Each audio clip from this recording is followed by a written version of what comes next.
मैं सुमित ओझा CTET study centre में, जैसा कि आपको पता है सीटेट 2021 दिसंबर जनवरी जो एग्जाम होने वाला है, उस एग्जाम के लिए टेस्ट सीरीज का आयोजन किया गया है।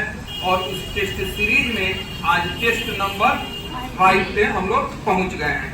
तो टेस्ट नंबर 5 में फिर आज हम लोग चाइल्ड डेवलपमेंट एंड पेडागोजी को डिस्कशन करेंगे। क्वेश्चन आप लोग को मिल चुका है। क्वेश्चन आप लोग को पूरे 150 का पेपर का मिला हुआ है और पेपर 1 और पेपर 2 सभी सब्जेक्ट का मिला हुआ है। आप लोग सभी सब्जेक्ट को बना चुके हैं। अब हम डिस्कशन कराने के क्रम में सीडीपी का डिस्कशन करा रहे हैं, जो 30 नंबर का महत्व रखता है आपके पेपर में। तो कौन सा सेट हम लोग का 5।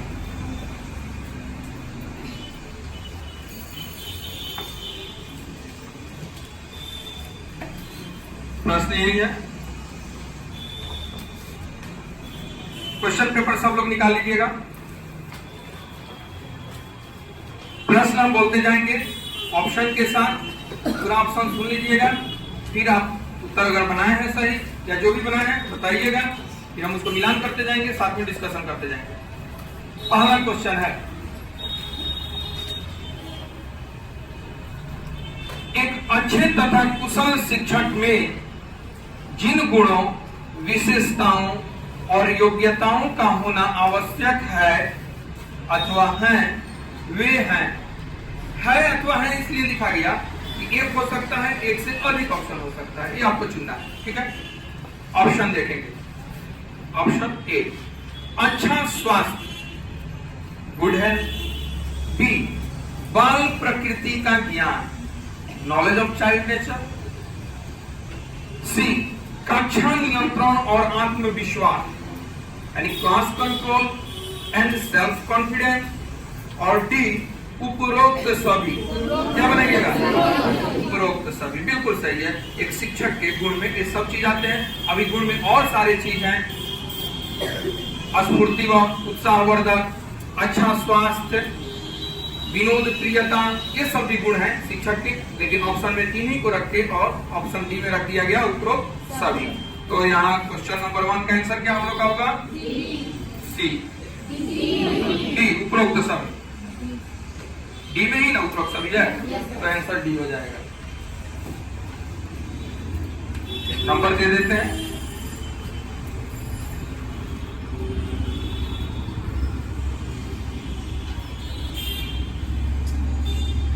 इस रो में 10 दे दिए।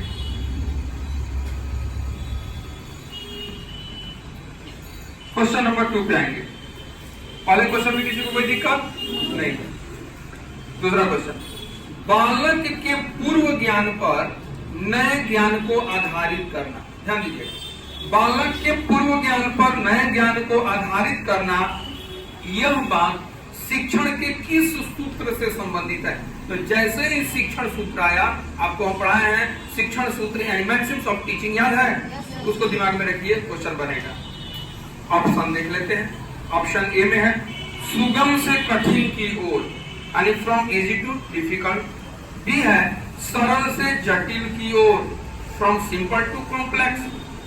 सी है स्थूल से सूक्ष्म की ओर, फ्रॉम कॉन्क्रीट टू एब्स्ट्रैक्ट। और डी है ज्ञात से अज्ञात की ओर, फ्रॉम नॉट टू अननोन। क्या होगा? ज्ञात से अज्ञात। बिल्कुल राइट आंसर। शिक्षण सूत्र आप लोग पढ़ चुके हैं, इसमें कहीं कोई डाउट नहीं है। और आंसर हो गया डी। 2 का भी आंसर डी निकला। क्वेश्चन नंबर 3, खेल विधि यानी प्लेवे मेथड, खेल विधि पर आधारित शिक्षण पद्धतियां। इंग्लिश में अगर उसको कहना चाहते हैं तो कह लेंगे teaching method based on playway. तो फिर से खेल विधि पर आधारित शिक्षण पद्धतियां हैं। ऑप्शन ए, मॉन्टेसरी पद्धति, इंग्लिश में कहेंगे मॉन्टेसरी मेथड। बी, किंडरगार्टन पद्धति, किंडरगार्टन मेथड।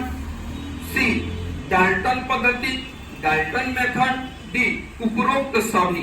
क्या हो जाएगा? उपरोक्त सभी। ये सभी खेल विधि वाले ही लोग हैं, तो आंसर हो गया डी। डी का भी आंसर डी हो गया। क्वेश्चन नंबर 4, अब जिस किंडरगार्टन पद्धति की अभी हम लोग बात किए हैं कि खेल विधि है, तो उसी किंडरगार्टन के जन्मदाता के बारे में क्वेश्चन अगला है। किंडरगार्टन पद्धति के जन्मदाता कौन है? Option A Froebel, Stevenson, Rayburn, Pestalozzi. Froebel है बिल्कुल ए।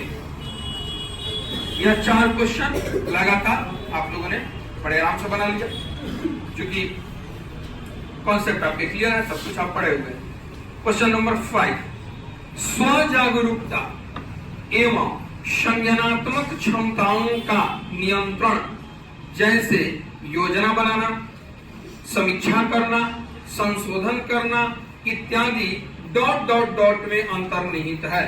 ऑप्शन ए संज्ञान बोध यानी मेटाकॉग्निशन, बी संज्ञान सिर्फ कॉग्निशन, सी समायोजन एकोमोडेशन, डी केंद्रीकरण सेंट्रेशन। तो इसमें क्या आंसर हो जाएगा?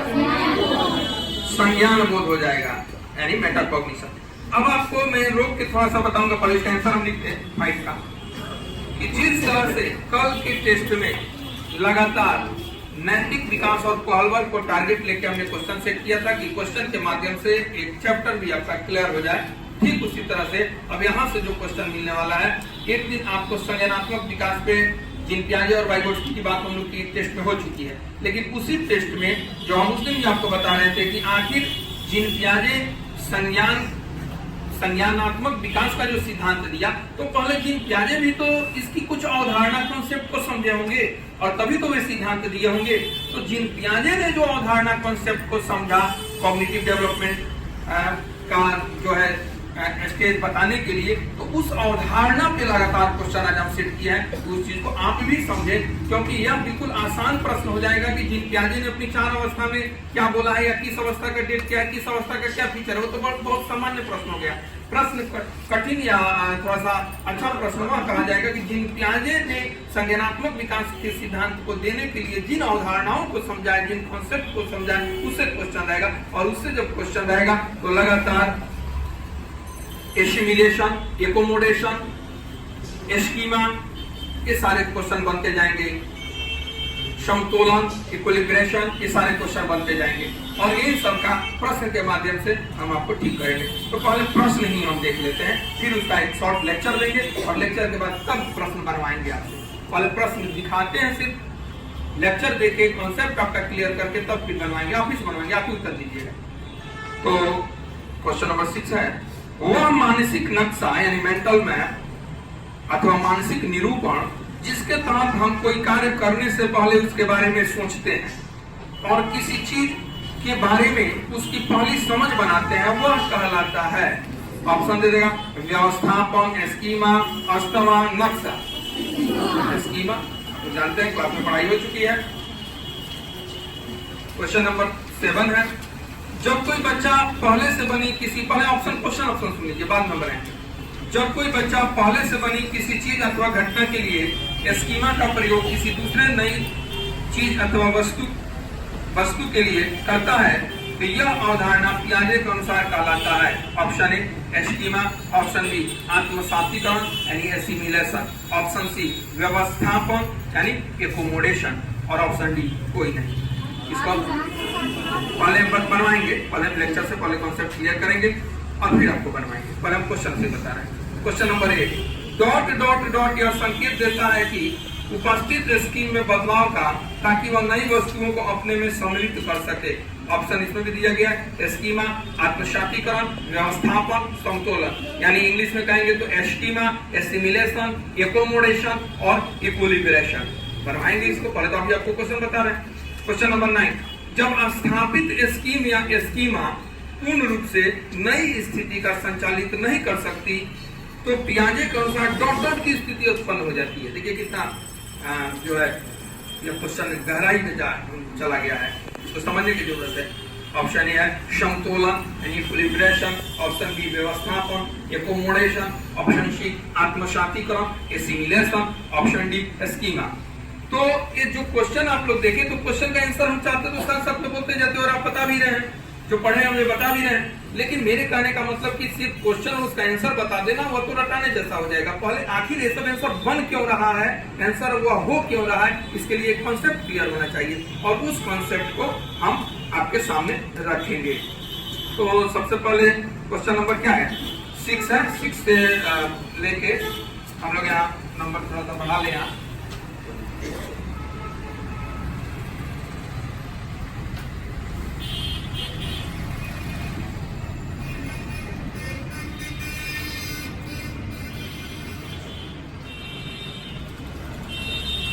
तीस तक हम नंबर लिख लिए।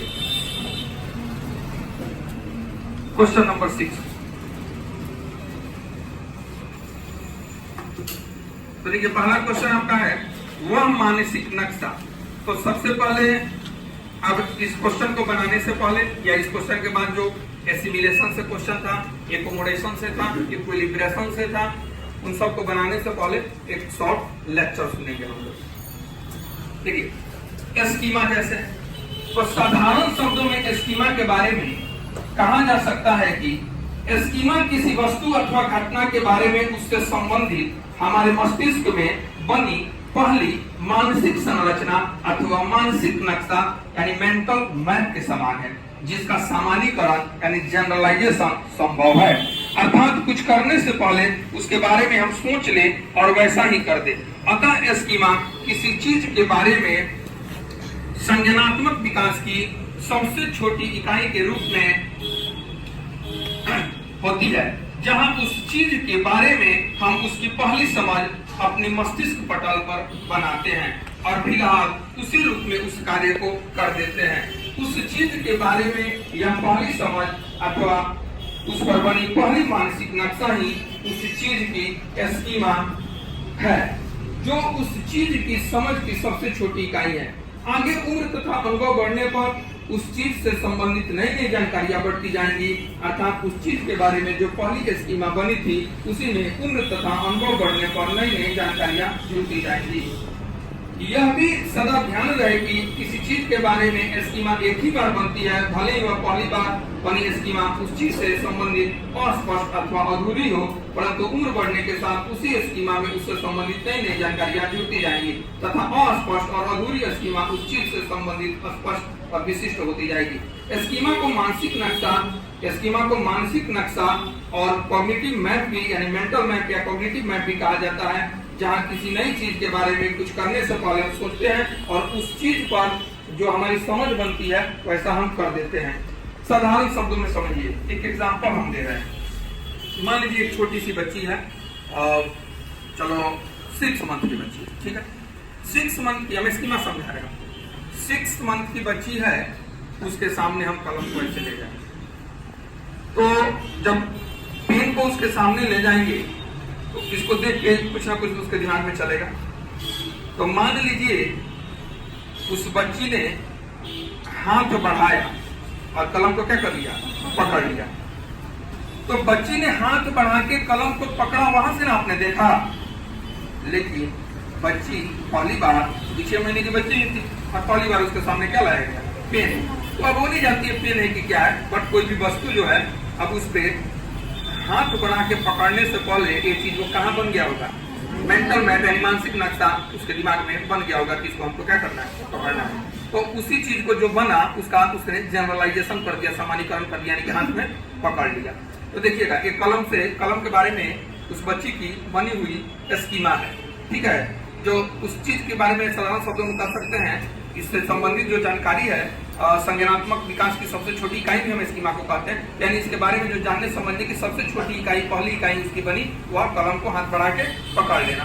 अब कुछ देर तक वह बच्ची पकड़ी है, फिर उसको मन करेगा तो क्या करेगी, छोड़ना है। तो अब छोड़ने, तो जब वह छोड़ेगी तब ना आप देखेंगे, लेकिन उसके दिमाग में अब देखिए, अब किसी चीज को पकड़ना एक बार बना था स्कीमा, अब उसी स्कीमा में नई नई जानकारी कैसे जुड़ेगी। अब इसको छोड़ना है तो कलम को छोड़ने के लिए वो क्या कर सकती है, मुट्ठी, सिर्फ अभी 6 मंथ की बच्ची है, वह सिर्फ मुट्ठी को खोल दी और कलम क्या हो गया, गिर गया। तो फिर जब उसको छोड़ने का मन हुआ होगा, यानी कि यह भी बात उसके दिमाग में, यानी जो कलम को पकड़ने समय जो स्कीमा बनी थी उसमें एक नई जानकारी जुड़ी और वह मुट्ठी खोल दी और कलम गिर गया। यही बच्ची जब 1.5 से 2 वर्ष की हो जाती है, अब उसके सामने फिर से हम कलम को यानी पेन को ले जाते हैं। अब यह नहीं कि इस बार नई स्कीमा इसके बारे में बनी, उसने पहली बार कलम को पकड़ा और छोड़ा है, यह स्कीमा बन चुकी है। अब उसमें नई नई उसमें जो है जानकारी जो है, अब स्कीमा यहाँ बन गई है, इसी में नई नई जानकारी क्या हो रही है, जुड़ती जाएगी, यानी ये प्लस होती जाएगी, यानी जानकारी जुड़ती जाएगी, जानकारी जुड़ती जाएगी। अब 1.5-2 वर्ष की बच्ची है, अब उसके सामने पेन ले जाएंगे, तो अब इस बार कलम को पकड़ने से संबंधित देखिए नई जानकारी, यानी पकड़ना जो है स्कीमा है वो तो वहीं का वहीं है, लेकिन अब पकड़ने के लिए भी वह कई टेक्निक का इस्तेमाल कर सकती है, क्योंकि उसका उम्र बढ़ गया, 1.5 से 2 वर्ष की हो गई है। अब वह हो सकता है कि कलम सामने ले जाएं तो पहले 6 मंथ की थी और हाथ बढ़ा के पकड़ा था, उस तरह से न पकड़ के इस बार सीधे वह हाथ को जोर से आगे बढ़ाए और झटके से कलम को खींचे, यानी नई जानकारी जुड़ी। अब छोड़ना भी है तो पिछले बार वो क्या की थी, 6 मंथ की थी, तो बताइए मुट्ठी को खोला था और कलम गिर गया था, लेकिन इस बार वह कलम को छोड़ने से या खोलने से संबंधित वह इसको हवा में उछाल सकती है, जोर से जमीन पे पटक सकती है, इसको ऐसे कर सकती है, फेंक सकती है, तो ये नई नई जानकारी जुड़ेगी। और वही बच्ची आगे बढ़ी होगी, कलम के बहुत विभिन्न प्रयोग जो है जिसका हम इस्तेमाल करते हैं लिखना या जो भी, तो वह सब चीज समझेगी। तो आदमी की स्कीमा जो कोई भी चीज करने से पहले उसका एक मेंटल मैप के रूप में, मानसिक नक्शा के रूप में यहाँ बने और उस चीज को जो बने उस हिसाब से उस कार्य को कर दिया जाए, उसी के लिए सामान्यीकरण वर्ड है, जनरलाइजेशन वर्ड है। तो वह उसकी पहली समझ, तो दूसरे साधारण शब्दों में यदि सिंपल शब्दों में कहें तो कहेंगे किसी चीज के बारे में जो पहली समझ या संज्ञान बनी या संज्ञानात्मक विकास की सबसे छोटी इकाई, सबसे छोटी यूनिट को हम स्कीमा कह लेते हैं, जो पहली बार बनी थी। और दिमाग में इस बात को ध्यान में रखिएगा, किसी चीज के बारे में बार बार स्कीमा नहीं बनती है, उसी में नई नई जानकारी जुड़ती रहती है। हाँ, ये चीज जरूर है, अब आदमी किसी चीज का एक स्कीमा बना है तो उस स्कीमा का प्रयोग दूसरे वस्तु पर करता है। अगर दूसरे वस्तु पर करता है तो वस्तु और दूसरा है तो कुछ नया अनुभव होगा ना, फिर वह संज्ञान में आगे बढ़ेगा। तो उसी को इस स्कीमा का प्रयोग जब दूसरे वस्तु पर करता है तो वह एसिमिलेशन है, यानी आत्मसातीकरण है। और हो सकता है कि दूसरे वस्तु के साथ किया तो वहां पे उसको कुछ नया अनुभव है, नया अनुभव हो रहा है, तो नया अनुभव क्या है, एकोमोडेशन हो जाएगा। और हो सकता है कि नया अनुभव समझ में नहीं आए और बार बार पहली स्कीमा का दूसरे पे प्रयोग कर रहा है, तो उस परिस्थिति में असंतुलन होगी। तो असंतुलन तब तक बनी रहेगी जब तक उस चीज को समझ न जाए, दैट इज संतुलन ना जाए। तो असंतुलन से संतुलन लाने की सिचुएशन को समतोलन कहते हैं, इक्विलिब्रेशन कहते हैं। यहाँ तक जैसे आप समझे, यही बात को पियाजे समझे थे और यही समझ के उन्होंने संज्ञानात्मक विकास का सिद्धांत दिया था। तो इस पे फिर एक शॉर्ट लेक्चर, अब स्कीमा से आगे बढ़ेंगे हम एसिमिलेशन के तरफ। तो पहले तो हम लोग स्कीमा समझ चुके हैं, अब हम लोग आत्मसातीकरण या आत्मसातकरण, इंग्लिश में एसिमिलेशन करते हैं, उसको समझेंगे। क्योंकि सुनेंगे ध्यान से, इस संज्ञानात्मक विकास के सिद्धांत को प्रतिपादित करने से संबंधित जीन पियाजे ने जिस दूसरी अवधारणा यानी कॉन्सेप्ट का प्रयोग किया वह है आत्मसातीकरण या एसिमिलेशन। जीन पियाजे के अनुसार एसिमिलेशन उस समय होता है जब बच्चा अपनी एक स्कीम या स्कीमा का प्रयोग दूसरी वस्तु को समझने में अथवा नई वस्तु को समझने में करता है। जैसे दांत से काटने का स्कीम, किसी चीज को पटकने का स्कीम अथवा किसी चीज को लुढ़काने का स्कीम, इस रूप में हो सकता है। मूल रूप से एसिमिलेशन नई वस्तु अथवा घटना को पहले से किसी दूसरे वस्तु अथवा घटना के लिए बनी स्कीम में सम्मिलित करने की प्रक्रिया है, किंतु यह आवश्यक है कि जिस वस्तु अथवा घटना का समावेश करना है वह पूर्व स्कीम में नियोजित हो सके। एक छोटे बालक को यदि एक नई वस्तु दी जाए जो उसने कभी नहीं देखी है किंतु जो जानी पहचानी वस्तुओं से मिलती जुलती है, तो वह उन स्कीम्स को तो उसने पहले ही विकसित कर ली है। जैसे उस चीज का काटना, पटकना, पकड़ना, लुढ़काना इत्यादि का प्रयोग करेगा। अर्थात यदि बच्चा यदि सेव को जानता है, यानी सेव के बारे में, एप्पल के बारे में उसकी स्कीमा बन चुकी है कि स्कीमा को कि मतलब सेव के बारे में उसने जानता है कि वह सेव को हाथ में लेंगे और मुंह में ले जाएंगे, दांत से काटेंगे और खाते हैं, ये खाने वाला चीज है, या एप्पल है या सेव है, इतना बच्चा जान गया। अब कोई जरूरी है कि बच्चा सेव के बारे में जान गया है, दुनिया के हर चीज के बारे में जान गया है। अब सेव से मिलती जुलती कोई वस्तु जैसे टमाटर हो गया या सेव जैसा लाल बॉल हो गया, तो वह उसको दिखता है। तो सेव के साथ उसने जो काम किया था यानी सेव को हाथ में लेके मुंह के पास ले जाके दांत से काटा था तो मीठा लगा था। यही टोटल काम यानी इसी स्कीम का प्रयोग नई वस्तु पर करेगा। यानी सेव के लिए जो स्कीमा बनी थी, इस स्कीमा का प्रयोग उससे मिलती जुलती दूसरे वस्तु पर करेगा। ठीक है, तो जब पहली वस्तु का स्कीमा उसी से संबंधित तो दूसरे वस्तु में किया जाए तो वह सिचुएशन क्या होती है? एसिमिलेशन या आत्मसातीकरण होती है। अब आप लोग स्कीमा समझ गए, स्कीमा के बाद आप लोग आत्मसातीकरण यानी इंग्लिश में एसिमिलेशन समझ गए। अब हम लोग व्यवस्थापन पर पहुंचेंगे। व्यवस्थापन को एकोमोडेशन कहते हैं अंग्रेजी में। अब देखिए, मान लीजिए जैसे हमने एप्पल का उदाहरण दिया था, तो एप्पल को ही लेके आगे बढ़ते हैं। अब एप्पल ठीक है, बच्चे ने एप्पल को हाथ में लिया था, दांत से काटा था, मीठा लगा था, खाने वाला वस्तु समझा था। लेकिन एप्पल से मिलता जुलता चीज जैसे बॉल है, प्लास्टिक का बॉल, उसको लगे कि उसी के जैसा है, तो एप्पल वाला स्कीमा का प्रयोग बॉल पे कर दिया। तो यहाँ पे वह संज्ञान के किस स्तर पे है? यानी आत्मसाती पे पहुंच चुका है। लेकिन क्या जब बॉल को उसी तरह से एप्पल की तरह मुंह में लेके काटेगा तो मीठा लगेगा? नहीं लगेगा। उसको क्या होगा? एक यहाँ नया अनुभव होगा। तो अगर नई अनुभव हो रही है तो वहीं पे वो कहाँ पहुंच चुका है? एकोमोडेशन पे पहुंच चुका है।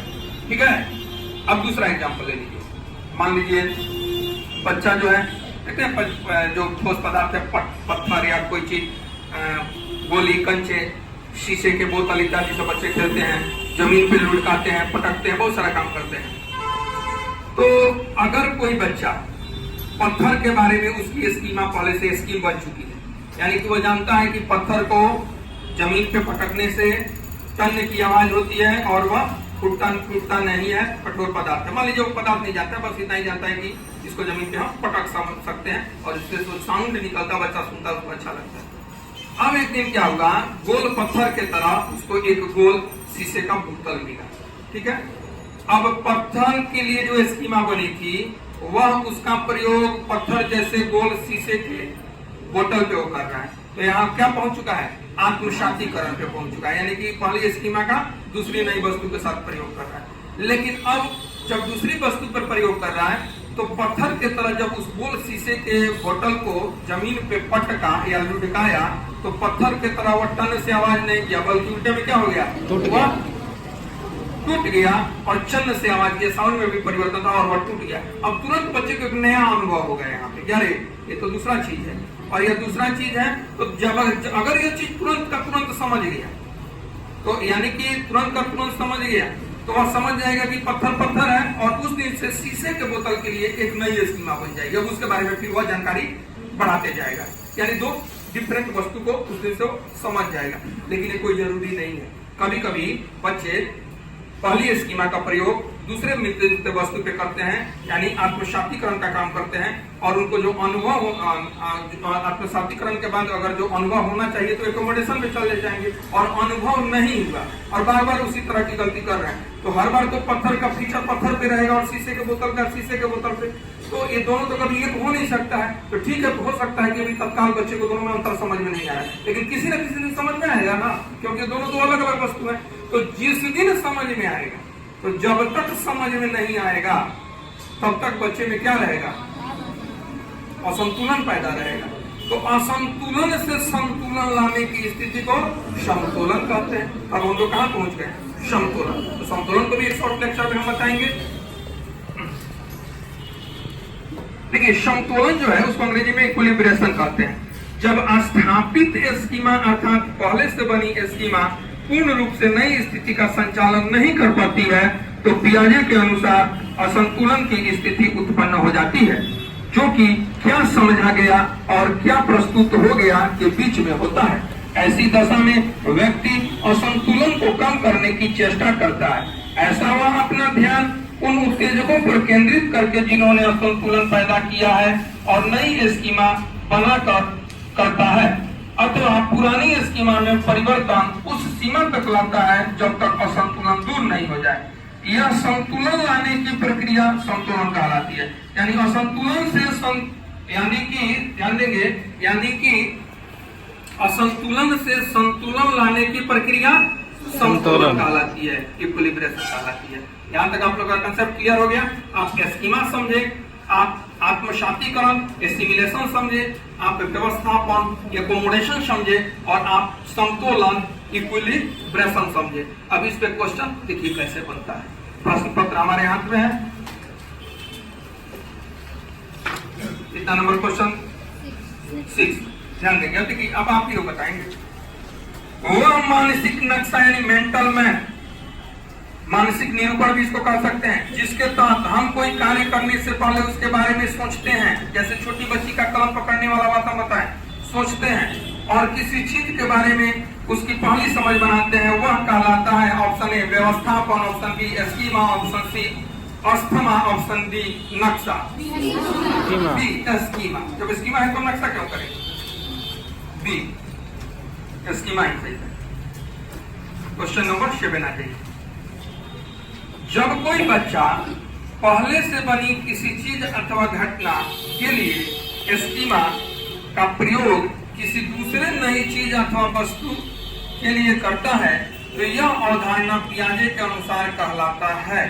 ऑप्शन ए, ऑप्शन सुन लीजिए, स्कीमा यानी स्कीमा को स्कीमा ही इंग्लिश में लिखेंगे। ऑप्शन बी आत्मशातीकरण यानी एसिमिलेशन, ऑप्शन सी व्यवस्थापन एकोमोडेशन, ऑप्शन डी इनमें से कोई नहीं। क्या होगा? आत्मशातीकरण यानी बी। 7 का भी आंसर बी निकला। Question number 8 dot dot dot यह संकेत देता है उपस्थित स्कीम में बदलाव का, ताकि वह नई वस्तुओं को अपने में सम्मिलित कर सके। तो जैसे ही बदलाव उसको समझ में आ गया तो ऑप्शन देखिएगा, ए स्कीमा, ऑप्शन बी आत्मशातीकरण, ऑप्शन सी व्यवस्थापन, ऑप्शन डी संतुलन। तो सी व्यवस्थापन, चूंकि अंतर उसको समझ में आ ही गया। अगर समझ में नहीं आता तो वह संतुलन की स्थिति में जाता है, जिसकी समझ में आता है उससे असंतुलन से संतुलन लाने की स्थिति जो है संतुलन हो जाती है। लेकिन यहाँ तो समझ में आ ही गया तो वह क्या हो जाएगा? व्यवस्थापन। यानी फिर से डॉट डॉट यह संकेत देता है उपस्थित स्कीम में बदलाव का, ताकि वह नई वस्तुओं को अपने में सम्मिलित कर सके। तो सीधे ऑप्शन हो जाएगा व्यवस्थापन एकोमोडेशन। 8 का भी सी हो गया। क्वेश्चन नंबर 9 जब स्थापित स्कीम या स्कीमा पूर्ण रूप से नई स्थिति का संचालन नहीं कर सकती, यानी उसको समझ नहीं आ रहा है, संचालन नहीं कर सकती है, तो पियाजे के अनुसार डॉट डॉट की स्थिति उत्पन्न हो जाती है। ऑप्शन ए संतुलन, व्यवस्थापन, आत्मशातीकरण, स्कीमा। तो क्या लगेगा? संतुलन। यानी कि जब तक वह असंतुलन से संतुलन पे ना आ जाए तब तक वह असमंजस में रहेगा, लेकिन जब वह बीच की दूरी को पाट लिया जाएगा, वो समझ जाएगा, यानी कि संतुलन की स्थिति में वो आ गया। ऑप्शन 9 का ए। Question number 10। अब यहाँ पे जीन पियाजे के जो 4 अवस्था है उससे क्वेश्चन है, संवेदी प्रेरक या इंद्रिय जनित गामक अवस्था यानी सेंसरी मोटर स्टेज का कालखंड जीन पियाजे द्वारा निर्धारित किया गया। 0 से 2 वर्ष, 0 से 2, 2 से 7, 7 से 11, 11 से 15। क्या होगा? 0 से 2। बिल्कुल आसान, सब कोई जानता है।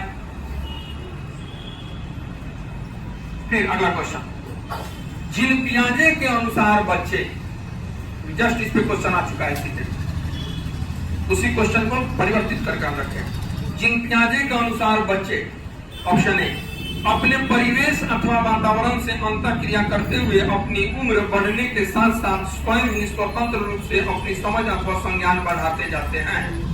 ये हो गया ऑप्शन बी। प्रेक्षणात्मक अधिगम की प्रक्रिया का अनुसरण करते हुए दूसरों का अवलोकन करके सीखते हैं। ऑप्शन सी पुरस्कार एवं दंड के सिद्धांतों का प्रयोग करते हुए सीखते और समझते हैं। डी लैंगिक पूर्वाग्रह के आधार पर सीखते और समझते हैं। क्या होगा? ए बिल्कुल सही। यानी ए पे लिखा है अपने परिवेश अथवा वातावरण से अंतःक्रिया करते हुए अपनी उम्र बढ़ने के साथ साथ स्वयं ही स्वतंत्र रूप से अपनी समझ अथवा संज्ञान बढ़ाते जाते हैं। जिनका ने यही बात बोला था कि अपने परिवेश से अंतःक्रिया करते हुए बच्चा जो है स्वयं ही स्वतः अपने ज्ञान का निर्माण करते जाएगा। तो इस 11 नंबर क्वेश्चन का आंसर बी हो गया। बता देते हैं क्वेश्चन नंबर 12 12 क्वेश्चन, वह मानसिक, फिर से क्वेश्चन थोड़ा सा रिपीट है लेकिन एक ही क्वेश्चन कई तरीके से आ सकता है। इसलिए इसको प्रैक्टिस करने की जरूरत है। वह मानसिक संरचना जो चिंतन के निर्माण प्रखंड है, इसके लिए पियाजे ने किस शब्द का प्रयोग किया? तो ऑप्शन ए जीन, डी परिपक्वन प्रखंड, सी स्कीमा, स्कीमा को अवधारणाएं भी कह सकते हैं, हालांकि स्कीमा को स्कीमा ही रहने देंगे ज्यादा अच्छा रहेगा। डी विकास के क्षेत्र, तो क्या हो जाएगा? स्कीमा वही है, वह मानसिक संरचना जैसे बोल दे या मानसिक नक्शा बोल दे तो आप समझ जाइएगा स्कीमा, जो चिंतन के निर्माण प्रखंड है। तो इसके लिए क्या है? स्कीमा ही आंसर हो जाएगा। ऑप्शन कितने नंबर पे है? सी। वही क्वेश्चन थोड़ा सा दूसरे भाषा में था, इसलिए हमने इसको रखा। क्वेश्चन नंबर 13 वाइगोट्स्की के सिद्धांत में विकास के निम्नलिखित में से कौन से पहलू की उपेक्षा होती है? तो पहले वाइगोट्स्की क्या बोले हैं दिमाग में रख लीजिएगा, और जो उपेक्षा उसी की ना होगी जो उन्होंने नहीं बोला होगा। तो ऑप्शन ए में देखेंगे सामाजिक, सांस्कृतिक, जैविक, भाषाई। सामाजिक, जैविक यानी सामाजिक, सांस्कृतिक, भाषाई तो बोले ही है। तो जो उपेक्षा होती है वो चुनना था, तो यहाँ क्या हो जाएगा? जैविक। 13 का भी सी।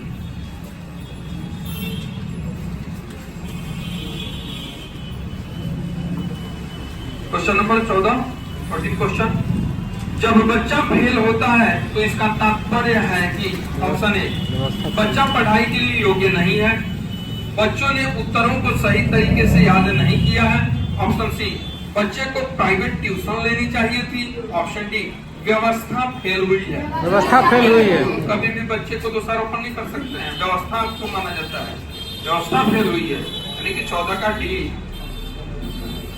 15 गार्डनर ने शुरू में शांत बुद्धि का अधिमान निर्धारित किया, इनमें से कौन सा एक नहीं है? नहीं वाला चुनना है।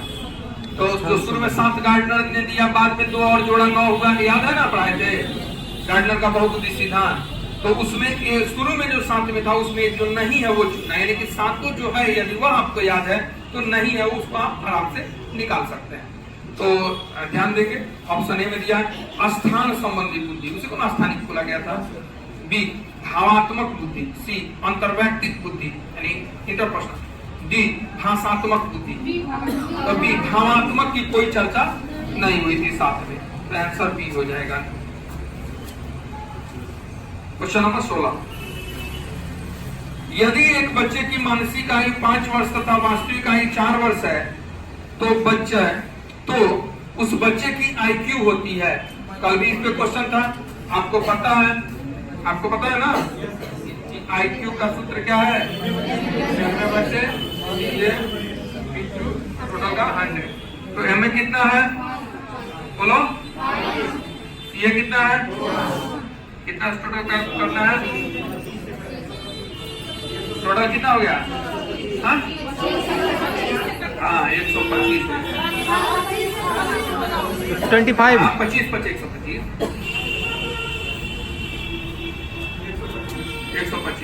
तो यहाँ पे कोई दिक्कत है? यानी 125।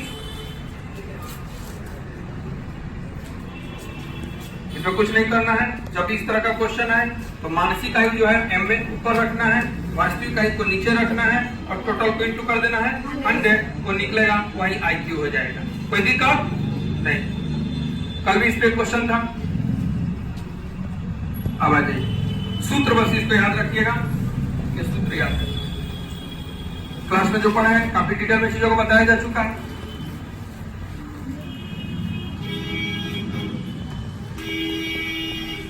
क्वेश्चन नंबर 17 बहुविध बुद्धि सिद्धांत के अनुसार सभी प्रकार के पशुओं, खनिजों और पेड़ पौधों को पहचानने और वर्गीकृत करने की योग्यता ... कहलाती है। ये भी गार्डनर के बहुबुद्धि सही है, बहुविध भले ही बोल दिया गया है, लेकिन बात वही है, हिंदी में तो बोलते ही है कि आपको थोड़ा सा बदल के आ सकता है। मल्टी डायमेंशनल इंटेलिजेंस की बात हो रही है। तो बहुविध बुद्धि सिद्धांत के अनुसार सभी प्रकार के पशुओं, खनिजों, पेड़ पौधों को पहचानने और वर्गीकृत करने की योग्यता या बुद्धि ... कहलाती है।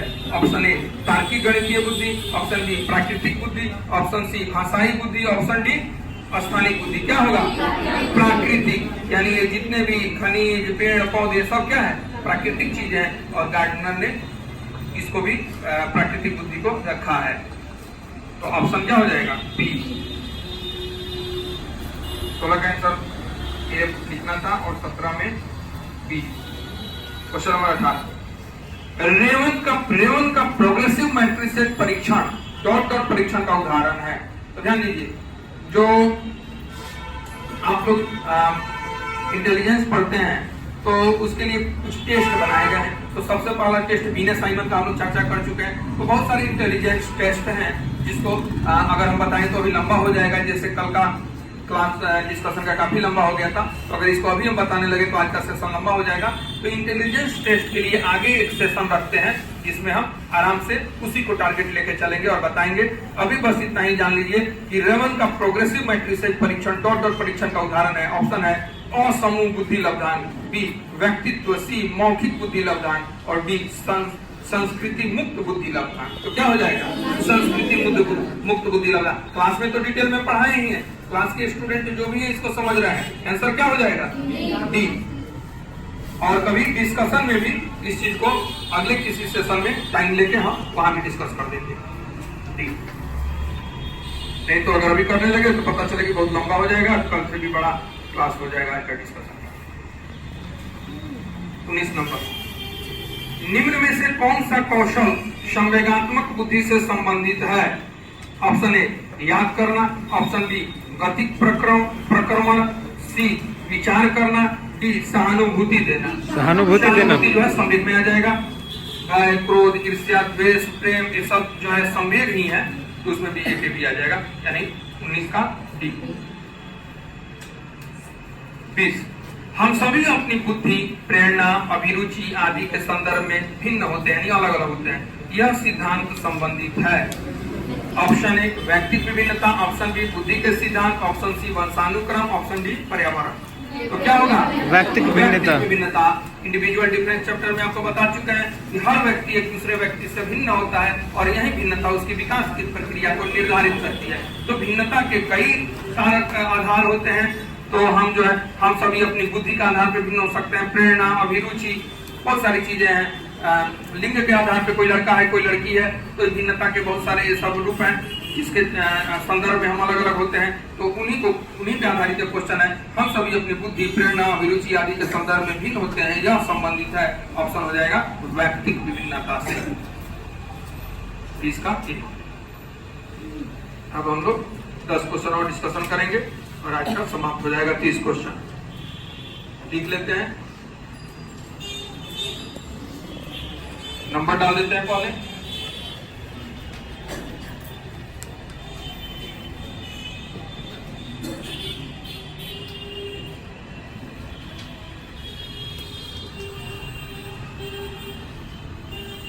क्वेश्चन नंबर 21, अधिगम में आकलन किस लिए आवश्यक होता है?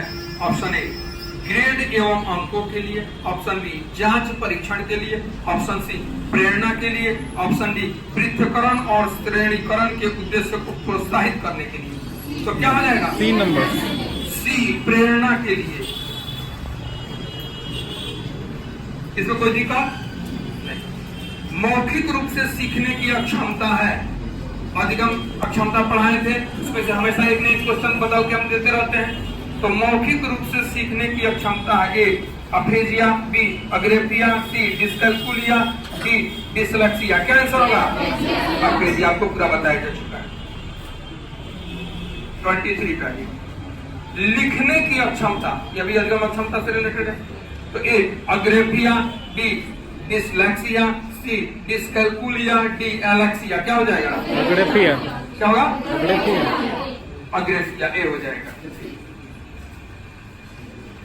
गणित संबंधित अक्षमता, यानी गणित या गणित की संकल्पनाओं को नहीं सीख पाना, यानी सामान्य विधि से पढ़ाने पे जो सामान्य बच्चों के साथ रहते हुए वे सीख जाते और नहीं सीख, कोई बच्चा सीख रहा है, यानी कि कुछ उसके साथ डिजीज है जो है लर्निंग डिसेबिलिटीज के रूप में है, तो और वह गणित से संबंधित है, तो उसके लिए क्वेश्चन है गणित संबंधित अक्षमता है।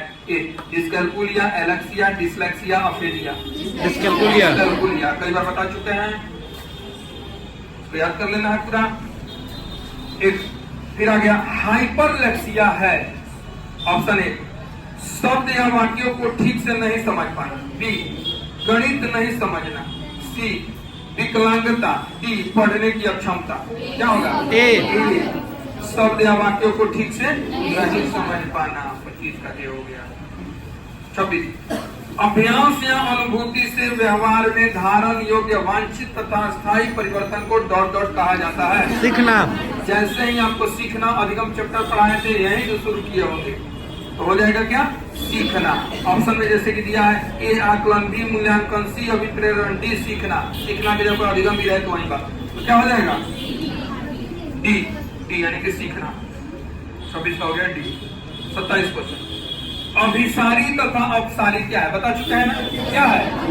चिंतन के प्रकार। सारे लोग बताइए। चिंतन के प्रकार है, ठीक है। तो यहाँ पे हो जाएगा चिंतन के प्रकार। तो इसमें ऑप्शन दिया हुआ है कि ए आकलन के प्रकार, बी चिंतन के प्रकार, सी अभिप्रेरणा के प्रकार, डी सभी। तो बी हो जाएगा चिंतन के प्रकार। क्वेश्चन नंबर 28 बच्चे अपने विद्यालय उपलब्धि में क्यों और कैसे असफल होते हैं? इस पे क्वेश्चन है, एकदम आपके सिलेबस का पार्ट है, ध्यान रखिएगा। क्वेश्चन इस पे बना क्या है? फिर से क्वेश्चन, बच्चे अपने विद्यालय उपलब्धि में क्यों और कैसे असफल होते हैं? और ऑप्शन में चुनिए।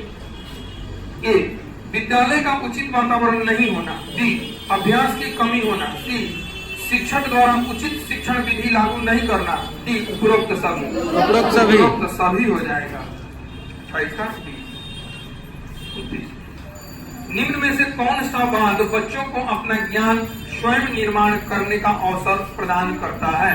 ऑप्शन ए व्यवहारवाद, संज्ञानवाद, यानी ऑप्शन ए है व्यवहारवाद, ऑप्शन बी है संज्ञानवाद, ऑप्शन सी है रचनावाद, ऑप्शन डी है ज्ञानवाद। क्या मतलब?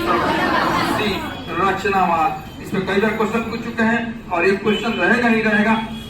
अब थोड़ा सा हम चाहते हैं कि रचनावाद, हालांकि क्लास में तो पढ़ाए ही है, जब पढ़ा रहे थे शुरू में भी मनोविज्ञान के संप्रदाय पढ़ा रहे थे, वहां भी पढ़ाए, और जीन प्याजे जब शुरू किए थे वहां भी जीन प्याजे ने भी अपनी समझ रचनावाद से ली थी। फिर जब एनसीएफ 2005 पढ़ाए वहां भी बोले कि एनसीएफ 2005 अपनी समझ किससे लिया? रचनावाद से लिया। लेकिन फिर उसके बावजूद भी चूंकि इस पे एक क्वेश्चन तय है, तो हम थोड़ा सा रचनावाद के बारे में आप लोगों को बोलना चाहेंगे एक बार फिर से। अगर आप चाहो तो इसको लिख भी सकते हो, अगर आप चाहो तो इसको लिख सकते हो, यानी रचनावाद कंस्ट्रक्टिविज्म है क्या? लिखना चाहेंगे आप लोग? तो लिख लीजिए, अच्छी बात है, लिखाई लिख लीजिए आप लोग सभी लोग, कॉपी में या पेज में कहीं साइड में लिख लीजिए।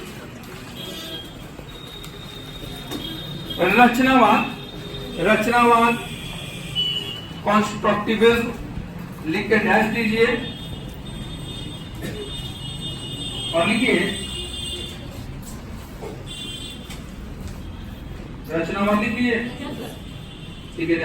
सीखने सिखाने के उस सिद्धांत को, सीखने सिखाने के उस सिद्धांत को रचनावाद कहते हैं। रचनावाद कहते हैं जिसमें विद्यार्थी अथवा शिक्षार्थी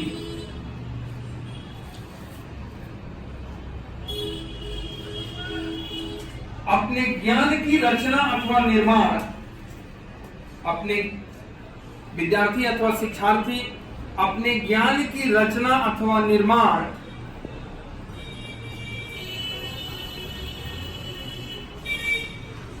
वातावरण से अंतःक्रिया करते हुए, वातावरण से अंतःक्रिया करते हुए, वातावरण से अंतःक्रिया करते हुए अपने अनुभवों से स्वयं करते हैं। फिर से, वातावरण से अंतःक्रिया करते हुए अपने अनुभवों से स्वयं करते हैं।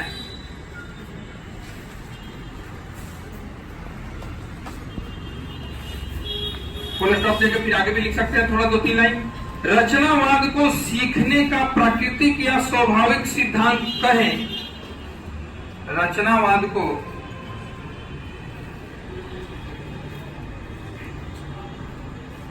सीखने का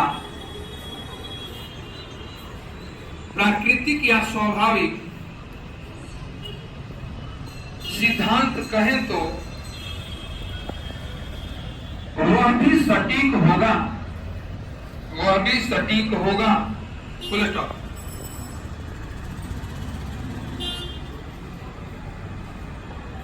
रचनावाद बाल केंद्रित शिक्षा शास्त्र का, रचनावाद बाल केंद्रित यानी चाइल्ड सेंटर्ड एजुकेशन, बाल केंद्रित शिक्षा शास्त्र का, चाइल्ड सेंटर्ड एजुकेशन का आधार स्तंभ है या आधारभूत सिद्धांत कह सकते हैं। आधार स्तंभ है या आधारभूत सिद्धांत है।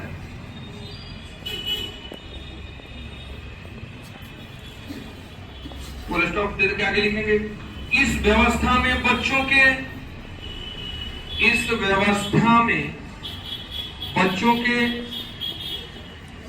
अनुभवों,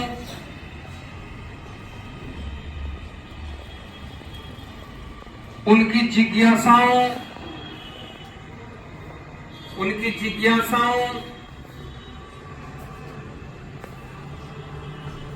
और उनकी सक्रिय सहभागिता को ध्यान में, उनकी सक्रिय सहभागिता को ध्यान में अथवा केंद्र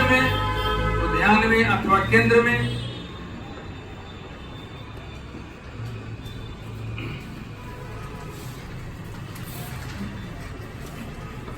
रखकर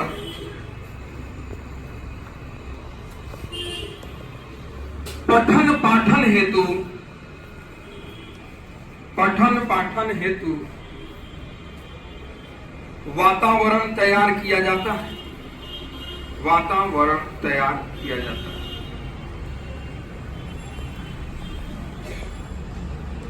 वेरी क्लियर, इसमें कोई डाउट नहीं है। अब इस पे और क्वेश्चन आगे बढ़ाएगा तो रचनावाद से अपनी समझ एनसीएम 2005 यानी नेशनल करिकुलम फ्रेमवर्क ने लिया है। जिन पियाजे भी रचनावादी हैं, ये सब क्वेश्चन आते रहेगा। जब भी बच्चे में ज्ञान की स्वयं से अंतःक्रिया करते हुए, पूर्व अनुभव का इस्तेमाल करते हुए स्वयं से ज्ञान का निर्माण अथवा रचना की बात हो तो कौन सा वाद है? रचनावाद है।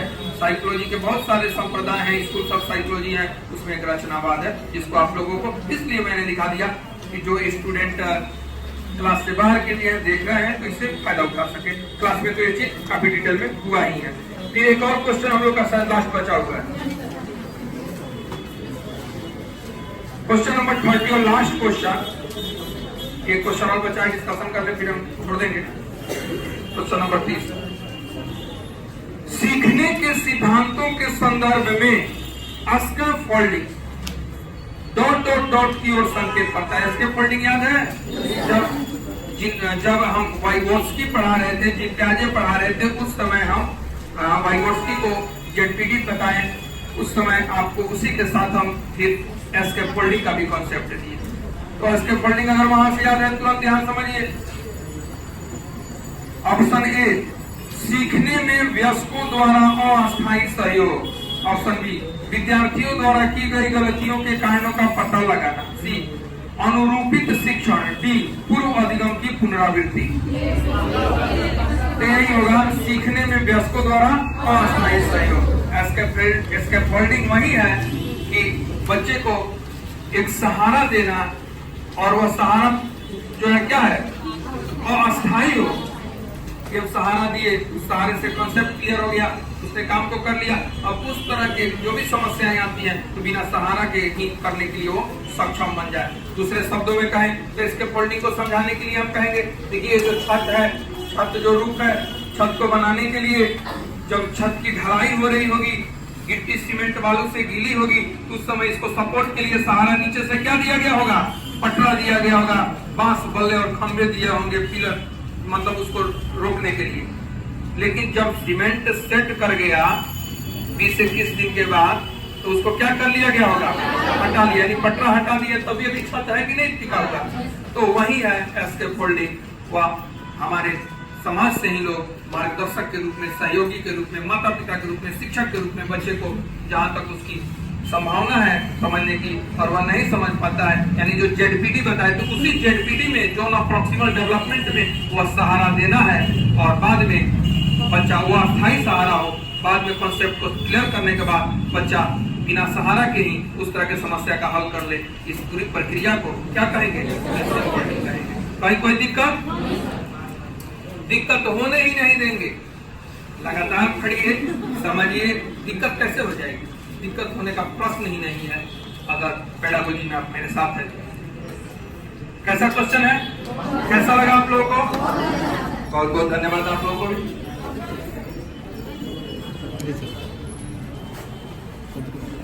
इस तरह से आज हम लोग 5 टेस्ट कंप्लीट कर लिए और इस 5 टेस्ट में अभी 5 टेस्ट और हम लेंगे। 10 टेस्ट भी यदि ढंग से आप मेरा बना लेते हैं, कॉन्सेप्ट क्लियर कर लेते हैं, एग्जाम क्लियर करने के लिए आपको कोई नहीं रोक सकता है। हर हाल में आपका रिजल्ट होगा। आज से नहीं, 2011 से जब से सीटेट एग्जाम हो रहा है तब से पढ़ा रहे हैं, तब से रिजल्ट करा रहे हैं। हजारों स्टूडेंट यहाँ से पढ़ के पास करके अभी नौकरी कर रहे हैं। वही स्टूडेंट आपको भेजे भी होंगे मेरे पास, उन्हीं स्टूडेंट के भाई बहन मित्र या संबंधी के रूप में आप मुझसे जुड़ते जाते हैं। मेरा पढ़ाना तो एक लेगेसी के तरह है जो पास आउट हो रहा है जनरेशन टू जनरेशन, यानी कहने का मतलब एक लेगेसी के तरह है, पास आउट हो रहा है। यह बात मैं इसलिए बोल रहा हूँ कि जिस घर में एक बड़ी बहन को हमने उस समय पढ़ाया, 11, 12, 13 में पढ़ाया और वह नौकरी में है, उसकी छोटी बहन पढ़ने आ गई है। छोटी बहन पढ़ के जाएगी, उसके बाद की बहन या घर का कोई मेंबर है वह पढ़ने आता है। तो लगातार एक परंपरा हम बन गया है बहुत सारे घरों में शिक्षा की तैयारी के लिए। और मैं कोशिश करता हूँ कि जब तक इस शरीर में आत्मा है, खड़े होने की ताकत है, तब तक आपके लिए अच्छा करता रहूं, आपको सफलता के मार्ग पर आगे बढ़ाता रहूं।